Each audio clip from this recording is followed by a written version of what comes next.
ચલો આજે આપણે પાણીનો ઉપયોગ ક્યાં ક્યાં કરવામાં આવે છે ને એના વિશે સમજવાનું છે હો. આપણે ક્યાં ક્યાં પાણીનો ઉપયોગ કરીએ?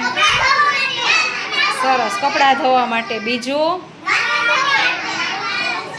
વાસણ ધોવા માટે, નાહવામાં, પછી બ્રશ કરવા માટે. સરસ.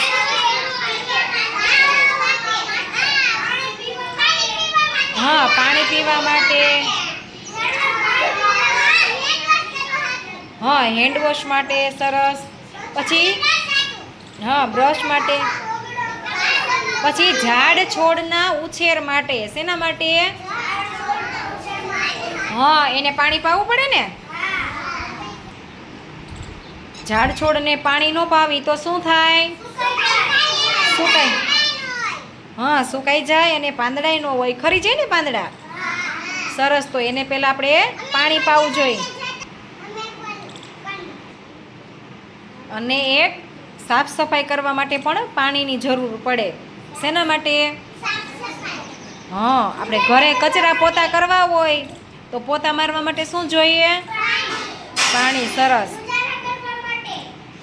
સરસ, વેરી ગુડ.